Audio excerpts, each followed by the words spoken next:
Martin Acres is a really great community, and I really enjoy living here a lot. We have a lot of great people in this community. It seems unique amongst Boulder communities.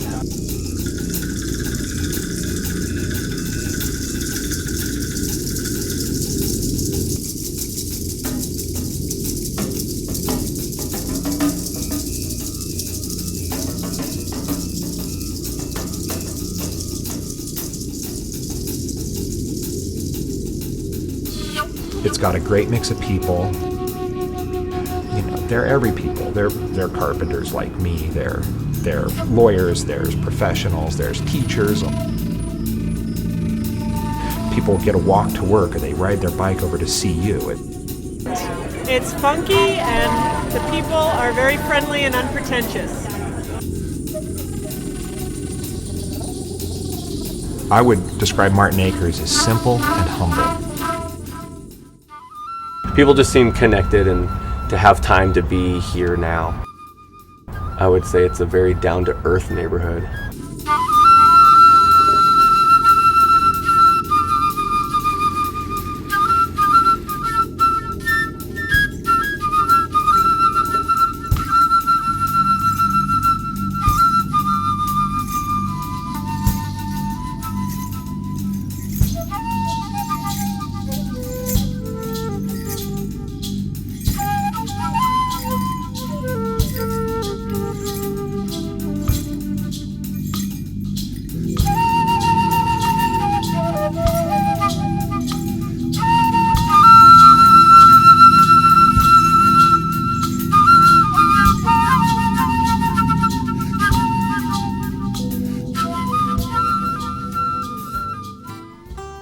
It's where you hang your proverbial hat. It's where the hearth is. It's where the door is always open, and it's forever the place you long for. Even when you've convinced yourself you couldn't get far enough away, call it home. Silver miner Billy Martin did when he bought some 400 acres of South Boulder bottomland in 1872, land on which he built his New England-style farmhouse and raised a family. Billy's farm is gone now, but his house remains, witness to all of us who live on this land we call home. We still hang our hats, although now they're likely to be made of polar fleece, and the hearth still burns, even with gas logs. Like Billy, we came to Martin Acres because we wanted to find home. We came from every direction. For the love of the mountains, to answer the call of the university, the job, the love of our life, or just to find out who we really were. We are a part of a migration that began in the last century, in the 1950s, one that is now a panorama of families, students, fiercely independent spirits, and seekers from all walks of life. In the beginning, Martin Acres seemed wide open. Those early residents had an exuberance that comes from being a pioneer of sorts. Post-war optimism marked the day, and the spanking new Martin Acres homes were icons of this national feeling. They sprung up like crops from Billy Martin's fields, welcomed and ready to be nurtured. If we started as a neighborhood of cookie-cutter homes, we didn't mind. We wanted to be part of this energy, even if, through the years, we were upstaged by grander homes and the more lavish architecture. We persevered, intuiting that this was a place worth remaining. Highland Park was the first of the South Boulder developments that began in the early 50s as Boulder City Council recognized the need for growth in South Boulder, and the population was beginning to expand in the 50s with the federal labs beginning their process of moving here, etc. This was where a lot of the folks that worked at the federal labs settled, and as IBM came around, many of the folks who worked at IBM and many of the other high-tech facilities moved into this area. causing causing Highland Park to grow, and an expansion into the Martin Homestead and the formation of Martin Acres. Our post office, which is often a little bit of a point of confusion for people, is called Highmar, and the reason it's called Highmar is it's the contraction of the two names, Highland Park and Martin Acres. Many of us arrived here of late, but Louise Adams moved to her Martin Acres home in 1956. We thought it was heaven, and then there was nothing. When I look at the pictures now, we had no trees, it was hot, and no grass, nothing to absorb the heat. And everybody had children. There were no fences or anything. The kids all played with each other and played out in the street, and no traffic. These were the only new homes being built in Boulder at that time, and we got it on the GI Bill. No down payment, just closing costs. Yeah, our payment with taxes and insurance was $83 a month.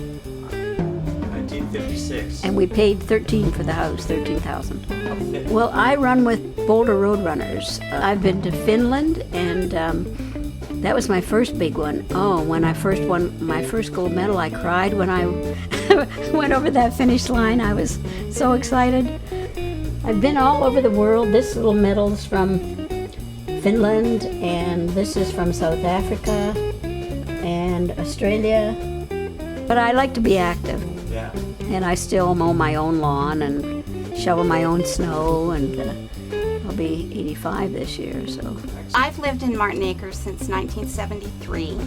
I actually grew up in Boulder as a young child, and I remember coming to Martin Acres when these particular homes, these brick, for the most part, 3-bedroom, 1-bath, 1-car garage homes, were show homes.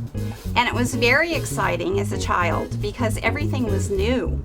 I lived in North Boulder, which at that period of time wasn't perceived to have the elegance that it has these days. So it was pretty exciting to be here. My perception as a child was that all the rich people lived over on this side of town. In 1973, this neighborhood was very comfortable. It wasn't ostentatious in the way that some other neighborhoods were in Boulder.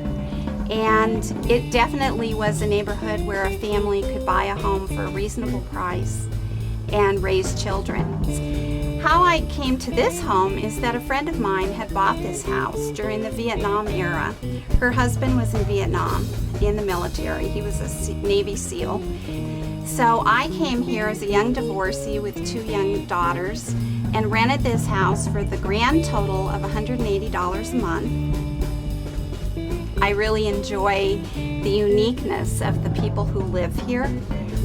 They all seem to have very fascinating and interesting lives. I'm about to start a trip, walking from here to San Antonio, 1,000 miles. I intend to walk, God willing, 25 miles a day, so I can be there in 40 days. I'm 72 years old, so it's... 72 years old, and you're walking from here to San Antonio, Yes, Texas. sir. I already walk about 20 to 28 miles a day.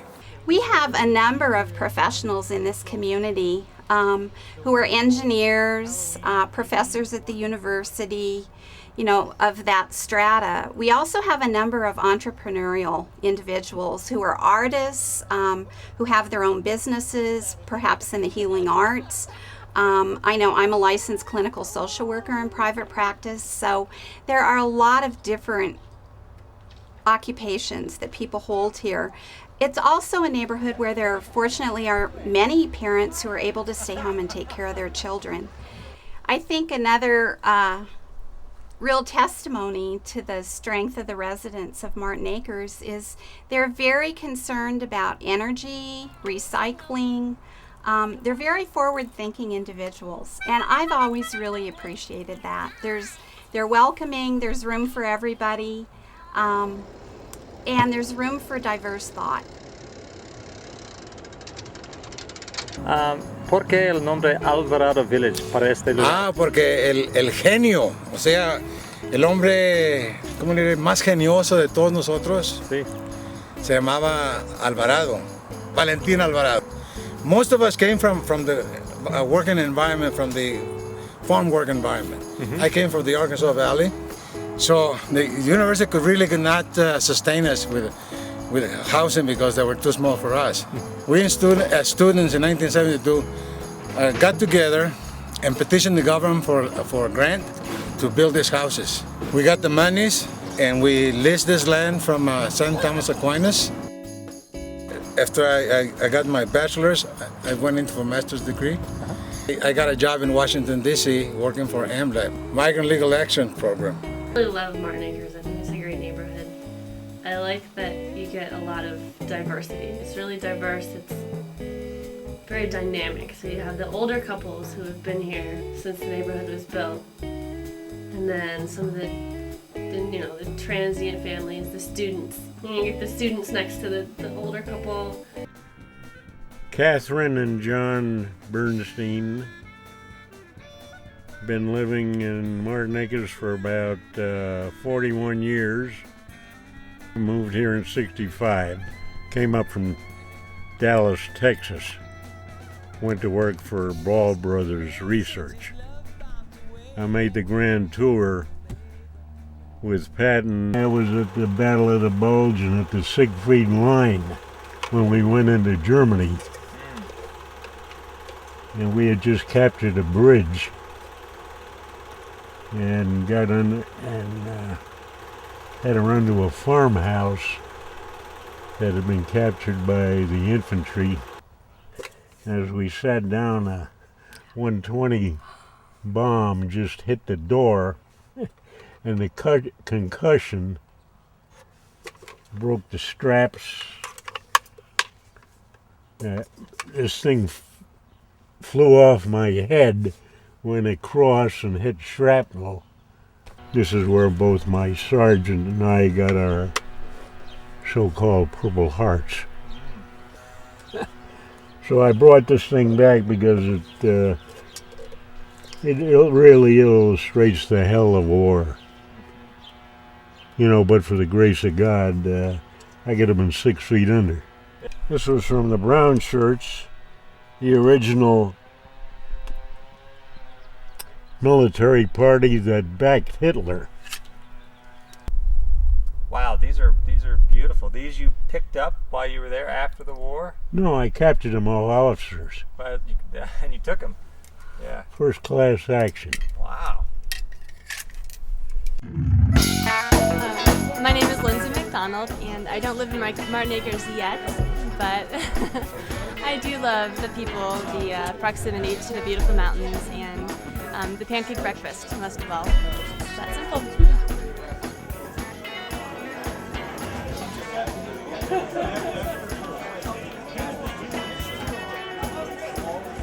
I love Martin Acres because of its proximity to services.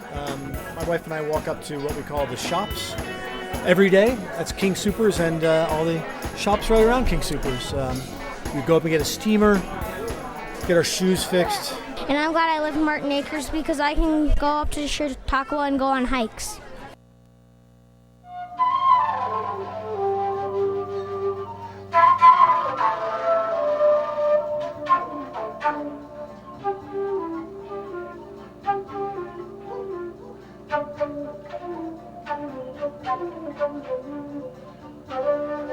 I thought the best way for me to know my instrument was just to carry it around with me and everywhere that I went, even if it was in bed. So by the time I came to Colorado in 1976, I got to be on the force team, and so we would check trees, and I would carry my flute and play my flute and had the birds follow us and circle around us and everything like that. Without music, there would be no Ray Stewart. He would not be whole. It's that simple. Except for family, music is the most essential element in his life, and it's for that reason that he plays it whenever he can. What has motivated me has been my music, and that brings people together into a creative circle, and with that circle, we all can be inclusive. And in being inclusive, we can acknowledge ourselves, because I think it's important to acknowledge culture and everybody's uniqueness.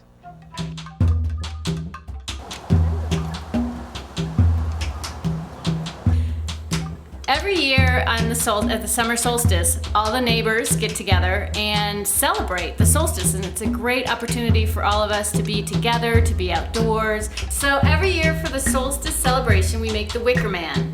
And we make the Wicker Man, he's basically a symbol of the sun. So on this day, the sun's energy is at its peak. And so that's why we're burning the Wicker Man, to kind of say goodbye to the sun. So basically what we do is we make the Wicker Man, and then everybody who's at the celebration writes down on a piece of paper something that they are looking to get rid of. It could be an emotion, a fear, debt, anything like that. So they write it down and tie it onto the Wicker Man with a flower. And then as the sun goes down on this longest day, we burn the Wicker Man, and with it, away goes all of the fears and doubts and everything that everybody at the celebration wants to be rid of.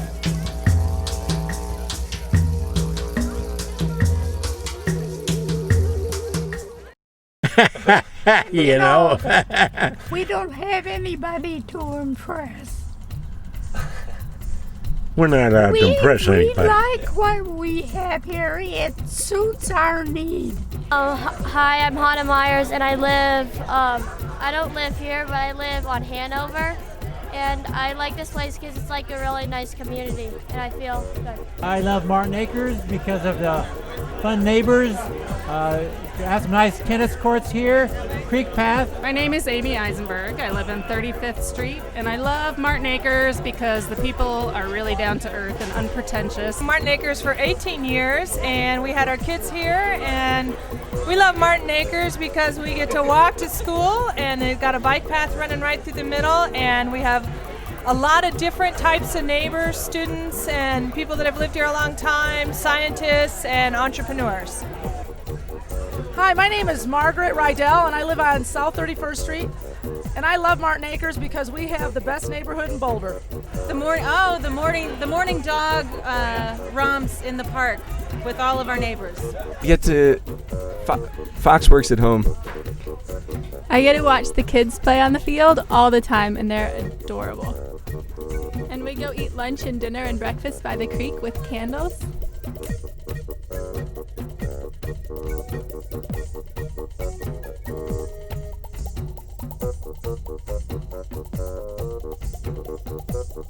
Hi, I'm Charlotte Zebarth, and I am a quilt artist, and I live in Martin Acres. Have lived here since the late 70s.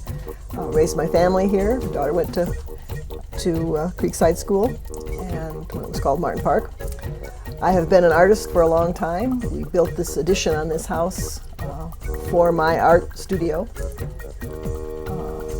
I do these quilts, which are combinations of photography, which I print on fabric, and then normal quilting kinds of things.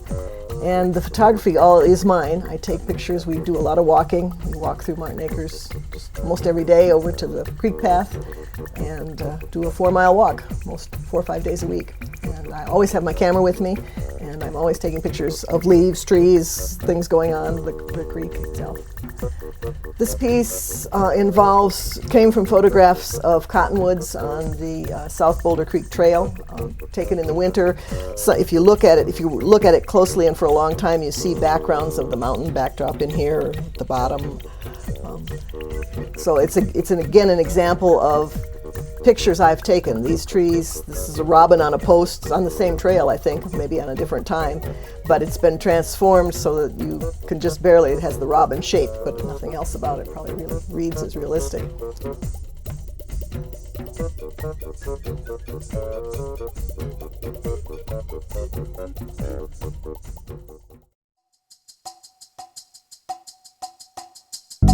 We try to live a low impact lifestyle sometimes. I love Martin Acres because I never thought that I would have neighbors that I know in a city this size. So and so I know almost everybody on my street, and I just think that's wonderful. It's something that I didn't expect. And the coffee is good here in Martin Acres. My son being able to go out the door and saying, "I'm going down to so-and-so's house," and I feel like he's really safe, and the neighbors are all looking out for him. And yeah, we got married in our backyard in Martin Acres. And then I just like that you can always see the kids out in their yards. And it's just, people are really friendly here. But I know people that live in North Boulder, and they're envious of us in Martin Acres.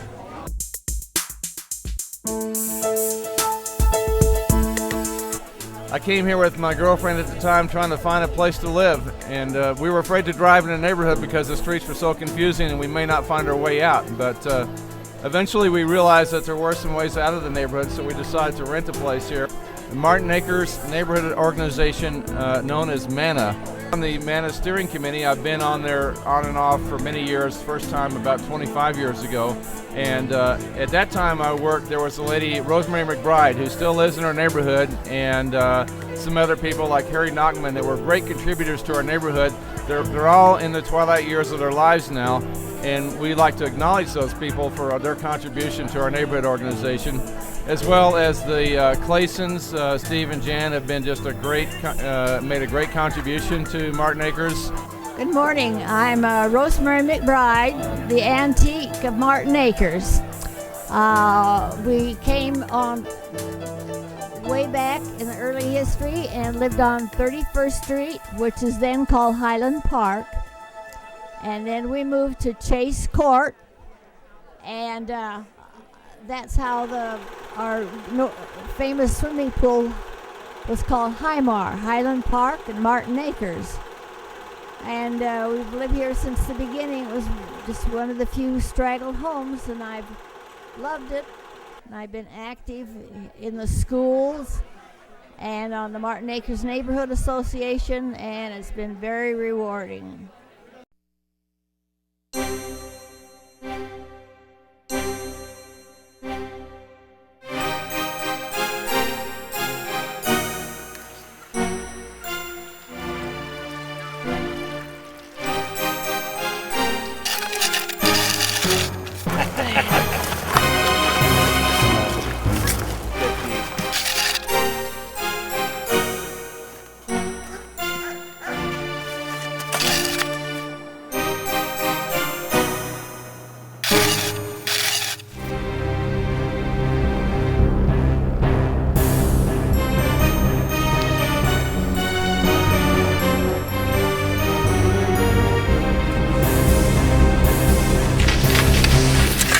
This ain't no backyard backcountry. This is skiing Martin Acres. It doesn't get any better than this, folks. The secret's out. People come here from all around the country to experience the powder of South Boulder.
Jack, and the name of my band is May Smolder, and I've been living in Martin Acres since August.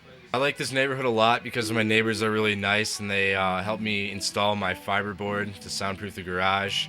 And my other neighbor is Banjo Billy. He does tours of Boulder. He's a pretty cool guy. Is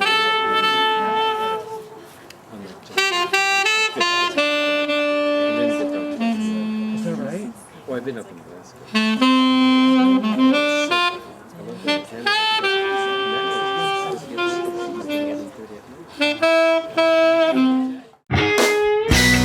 also have a Marching Acres band. They are affiliated with us.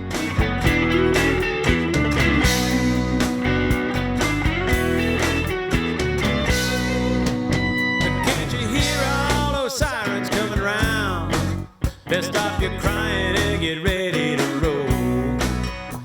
We're playing beyond for keys to better ditch to fur.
Stay in school. While the national E. coli outbreak is keeping most people away from fresh spinach, one local elementary school is serving it up with no reservations. 9 News reporter Heidi McGuire was at Creekside Elementary School for lunch today and explains why their spinach passes the test. Do you want some salad? We've been introducing foods that many of our children have never eaten before. Here you go. Creekside Elementary School is taking a new approach to lunch. You want to try some spinach leaves? Okay. While most people are avoiding spinach after a nationwide E. coli outbreak, Creekside feels good about plating the greens. Here's the spinach leaf, okay? Our spinach is very clean. We did check to make sure that we could serve it today, and we are allowed to serve it. Creekside knows it's safe because it was grown right here in the school's very own garden. We harvested 3 huge boxes of spinach yesterday, and we have lots more left. Willing to sell it at a good price? No, I'm teasing. The school started the vegetable garden last year through a program called The Garden to the Table. The goal is to get students eating better. So is it working? I'm on news right now. Tastes good. Yeah, I like the salad. Hey guys, what do you think? Yeah, you like it? Thanks to the school's very own chef and donations from Wild Oats Market, it all tastes a little better than your average lunch. Yeah, they're getting the deal, that's for sure. Chicken pasta with spinach, carrots, and beets roasted with balsamic vinegar. People are trying it, which is great, so it's been good. Even if it does take a little coaxing. They're really good, I promise you. Heidi McGuire. From the garden. 9 News. The nonprofit group Our Love of Children started the Garden to the Table program in Boulder County last year. Creekside is a pilot for the program to see whether it could work in other local schools. This song you're about to hear is absolutely beautiful, and I've told the children we're hoping that it's going to make you cry. But not because it's so awful, but because it's so beautiful. It's a lovely song called How Does Your Garden Grow?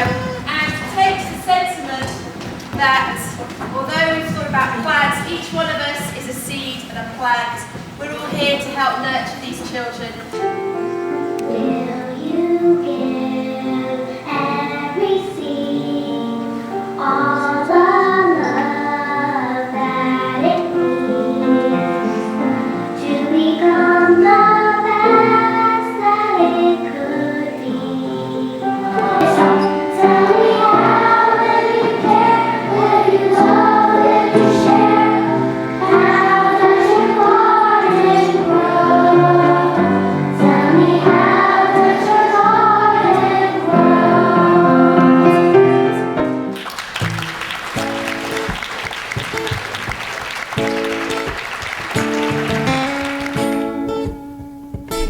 Love of Children Foundation is a non-profit based here in Boulder, and our whole vision is to advocate for the well-being of children and to promote healthy and sustainable living to children.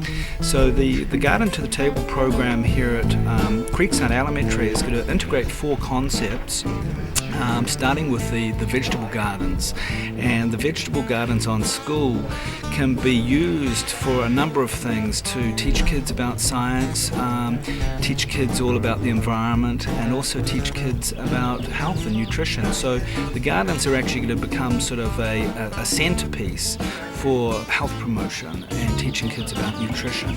And through growing and learning about the vegetables and so forth, then we're going to engage in developing meal plans that sort of center around seasons, center around sort of bioregional plants and that sort of thing, and then start to redesign our school lunches to really focus on health and nutritious meals, because there's a really strong correlation between health and academic performance with children here. So if you feed children good quality food, you're going to get a great sort of academic outcomes and performance, as well as the health benefits and so forth.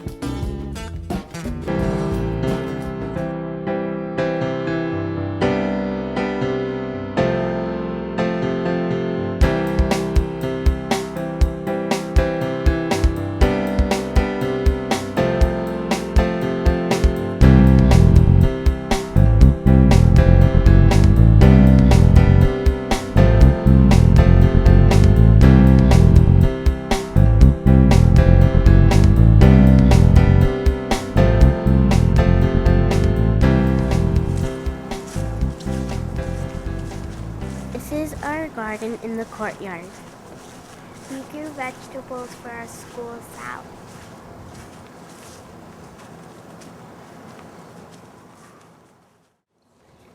While the garden was growing, we measured how tall the vegetables were growing.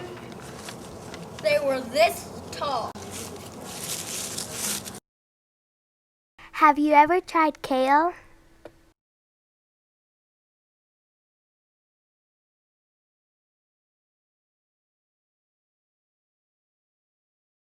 Look how good our Ruby Queen is growing. Romaine is so yummy.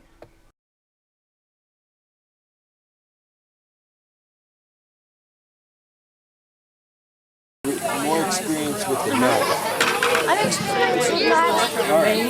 Yep, they can wash romaine as well. And then you can hand it to somebody to do that cleaning. And what is the Garden to the Table program? You want to tell your filmmaker here what the Garden to the Table program is? Things. There's the garden. There's vegetables. Learning about the gardens. Vegetables. Eating from the gardens. And what's the 4th thing we do with our waste? Healthy. Zero waste. Que te deja tiene la... No, pero también tienes que ver la cámara. No, nomás como Oscar. Ahí en la library, ya lo viste todo el rato. It's basil. It smells super. All right, we're going to use some of that. Some of you pick lots of this stinky stuff called Justice. Garlic. Yeah. All right, we're going to make something called a basil pesto sauce. Have you ever had that before? You have? Do you like it? Yeah, I eat it all the time at home with chicken, with pasta. And it's really easy. You can make it with your parents at home. Okay, we're going to start off with lots and lots of basil. Now, I grow this at home. It grows really well in my backyard. This came from the store, but I think we'll grow some in the garden, in your school garden next year. Ooh, you're not supposed to do that. That's going to come out in the...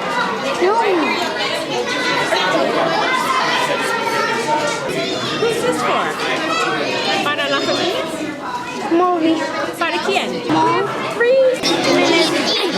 Well, what's the 4th? Get a little closer. That guy hates it.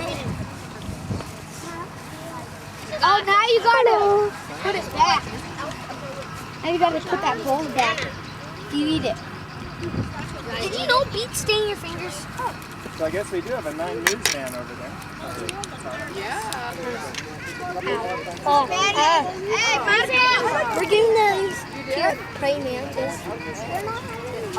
That looks good. We grow next year.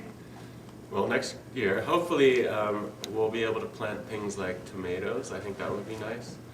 And corn would be nice to grow because it's nice to look at, and also we could use it in our recipes. And then most of all, along with the same sorts of things that we did our lettuces. I'd like to do that again. But really, I would like to grow some herbs, some things to flavor the foods with, like thyme and basil and rosemary and mint all over again. Next year in the garden, I would like there to be some sort of a wildlife. I would like there to be wildflowers, and I would also like there to be some sort of flowing water. Next year in the garden, I would like maybe a big willow tree and a pond with the fridge. I like some broccoli, and I would like some cauliflower. Broccoli flower. Do you want that?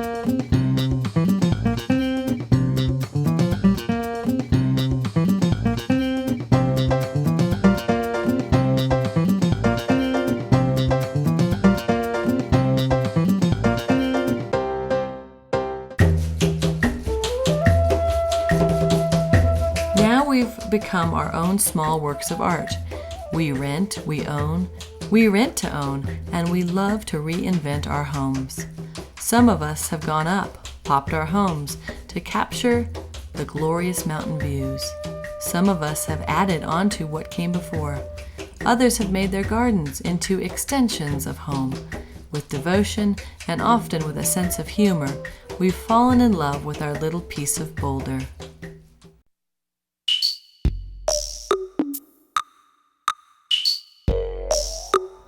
Former comedian Justin Chipman studied architecture and is now a builder-remodeler.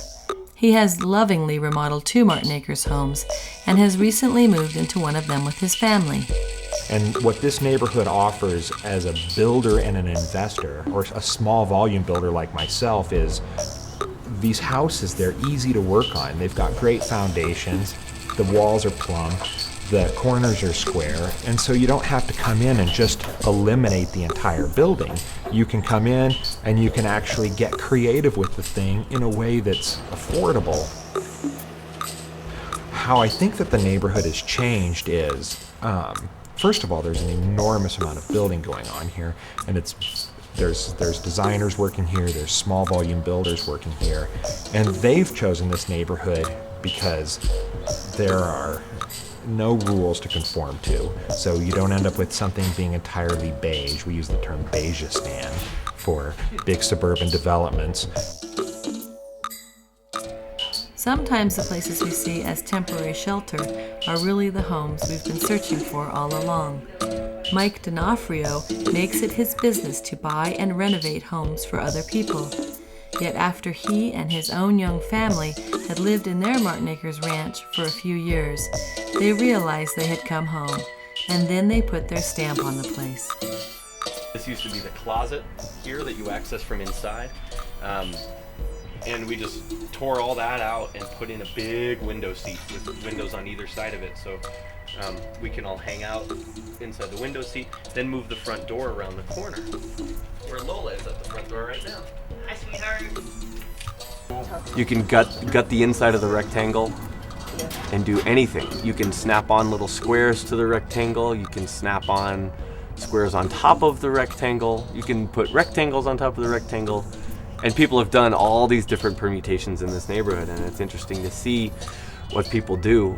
Then started a company, Sobo Homes, with my partner Eric, and we named it Sobo for South Boulder, which used to be our joke because it used to be our little code name for the cheap part of town. Let's go back to Sobo. After working on all the $1 million homes in North Boulder, all right, let's go back to our house in Sobo. So we had to name our company that. People are realizing more and more all the virtues that this neighborhood has over other traditionally more sought after neighborhoods. I'm Kip Nash, and I'm an urban farmer. I grow vegetables in my neighbors' front yards. And I've started an urban agriculture experiment called Community Roots, and I'm standing here in my next door neighbor's house in their front yard, and I have turned their front yard into a vegetable garden. I grow everything from bok choy to cabbage, spinach mix, lettuce mix, got red boar, kale, Swiss chard, green onions, green beans, garlic, you name it. Where I see this project going is what I dream for it is that, in particular, really find ways to connect to the earth, to connect to the food that we eat, and to find ways to celebrate life around those systems.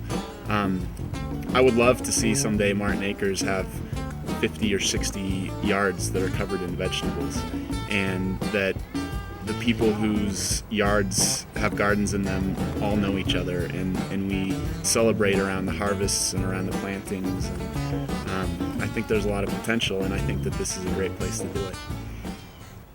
That's the good harvest right there. So here we are, some 1,300 households strong, and committed to Martin Acres more than ever. We wonder what Billy Martin would have to say if he could tour his farm now. No doubt he'd be sad to see his bunkhouse and barn gone, but we think he'd be pleased to note that the land he worked so hard is now home to so many who cherish it as much as he did. And he'd join us in welcoming you to the fold. So I think it kind of drew us to Martin Acres. We felt welcome. Back in the day, people used to joke about this neighborhood, calling it Martian Acres. But really, what has landed here is a very progressive and diverse group of neighbors. So in a sense, we've come full circle. Like Billy Martin, we've returned to the land. We're raising our children in the practice of organic gardening and teaching them about sustainable food growth, reinventing what a suburb can be. This is a vital new link between the neighbors and the school, lifting us all out into the future while still being rooted in the past.